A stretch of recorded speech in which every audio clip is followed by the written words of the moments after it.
Whether it's your first or your 33rd time planning a trip to an Orlando area theme park like Walt Disney World and Universal Orlando Resort, you may realize there's a lot involved. So here to talk with us today about her experiences, as well as to share some insights on family travel to the most magical place on earth, Jenn Vernon. Welcome to AAA Traveler 360, Jen. Thanks, Tony. Thanks for having me. Of course.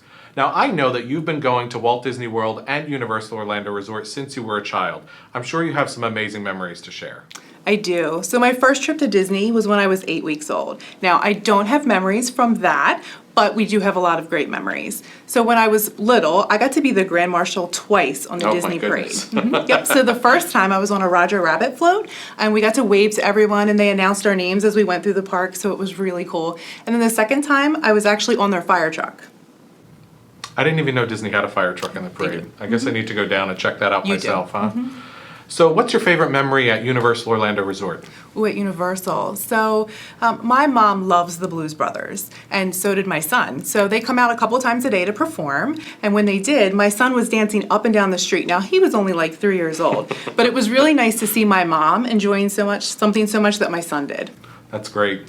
So let's talk about getting to Orlando. If you're driving, how do you go about planning your travels? So time of day, the length of the trip, how does that all work out? So we're from the Philadelphia area, so we always make sure that we leave around 4 a.m. This way we get to beat the Virginia and DC traffic.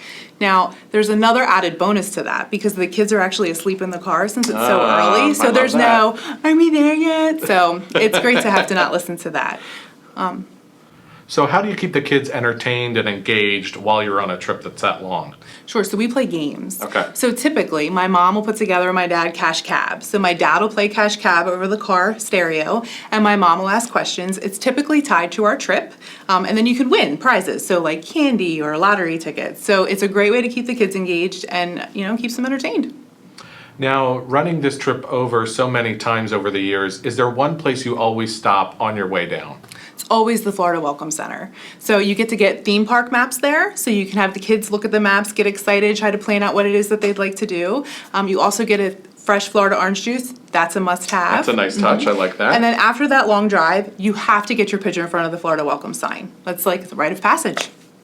And once you get there, I know that the size of those theme parks can really be intimidating, especially if it's your first time there. For sure. So how do you go about planning which days you're going to visit which parks and what rides you're actually going to get on as a family? So typically we have the kids look at the map and we have them pick their top 2, their must-haves, and we make sure that we get to all of those rides.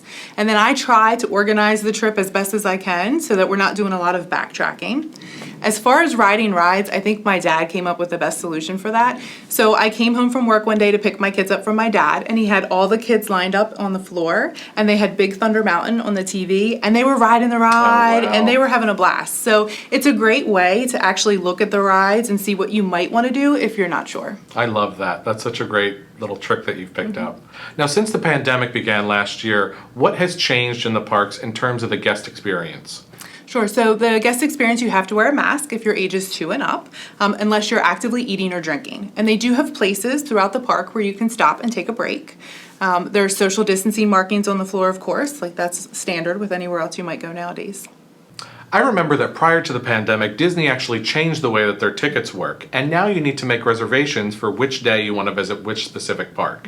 So how far in advance do you recommend booking those reservations? You should book them right away as soon as you purchase your ticket. And that's because things fill up quickly, right? So you want to make sure you're booking the trip the way you want to and seeing the parks on the days that you want to.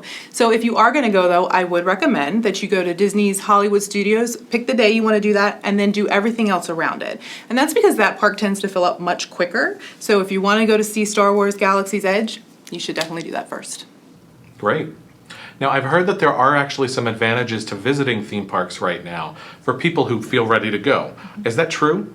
Yes, it is for sure. So I'm ready to go. I actually have a trip booked in October. So when you do go, because of the limited capacity, there are not as many people in the park, so shorter lines. Now, they won't look shorter when you're going through because everybody's at 6 feet apart. Right. But they do go quickly. So there is advantages for going now. With everything going on, did Disney and Universal decide to put all their new openings on hold for a while? Oh, no, absolutely not. So they have definitely continued to expand. Universal actually has a new hotel that just opened. It's called Dockside Inn and Suites, and they have a roller coaster coming this summer, which looks really cool. As far as Disney, of course, there's Star Wars Galaxy's Edge, and it's open right now, so anybody can go. And I know a lot of people are really excited about that.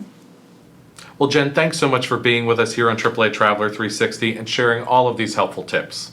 Thanks for having me.